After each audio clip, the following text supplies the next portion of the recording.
responded, I think I got the words exactly as he responded. I honestly don't know. I know I did some of them. Within minutes, the police converged on the shoe store. We dashed into Simon's. He was standing in the rear of the store. I recognized him from the picture. And I asked him his name. He said it was DeSalvo, and I put the cuffs on him. Did he give you a hard time? No, he didn't. Did he say anything to you? He said he was DeSalvo. As the different police agencies fought over the privilege of returning Albert to jail, DeSalvo was paraded before the swarm of reporters. That would do no harm to nobody. My only purpose for leaving... Okay, let's go, Albert. Come on, Al, did you keep that promise? I did. I didn't bother nobody. After the fact, Albert DeSalvo insisted that his escape was meant to protest his being sentenced to a prison instead of a mental institution.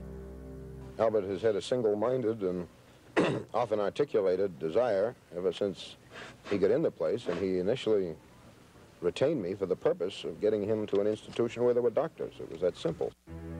After his capture, Albert was promptly shipped to the place he had tried desperately to avoid, Massachusetts' toughest penitentiary, Walpole.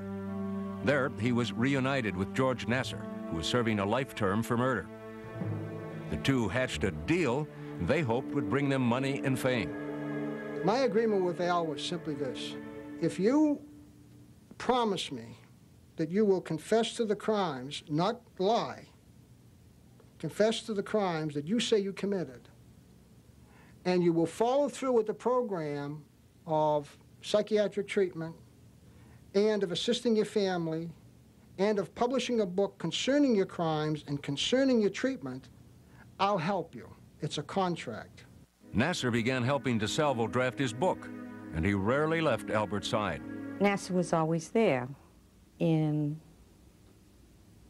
even though we asked him a couple of times, what does he have to be here? I mean, this is family, you know? He says, well, he's only going to advise. I says, he's sitting there doing nothing. Albert decided to cash in on his infamy with a sideline business.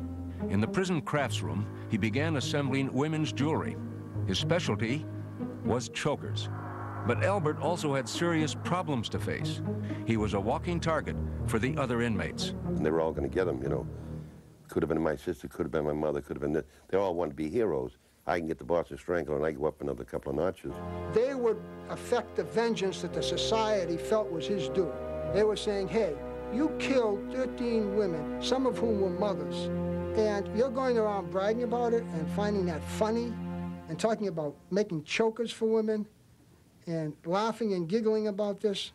It wasn't long before prison life took its toll on Albert. Within a few months, he looked as though he had aged years. He was worn out, absolutely worn out. He wasn't a guy to do time. 6 years later, on November 22nd, 1973, Albert was stabbed to death in prison. He was 42 years old. 12 hours before his murder, he had made a phone call to one of his old psychiatrists. He said that he wanted to meet with me to tell the real story of the Boston Strangler.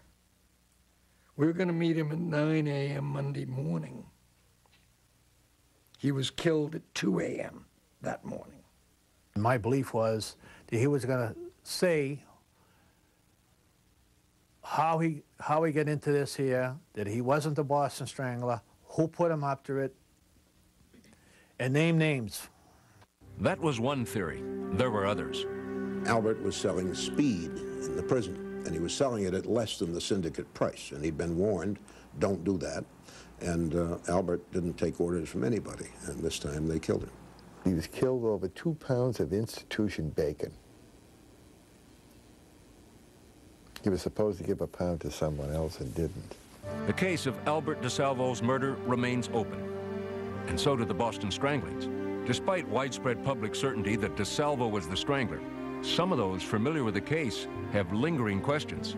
Everyone wanted the Boston Strangler off the street.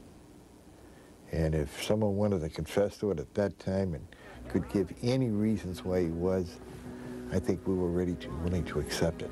He wanted to be world-renowned.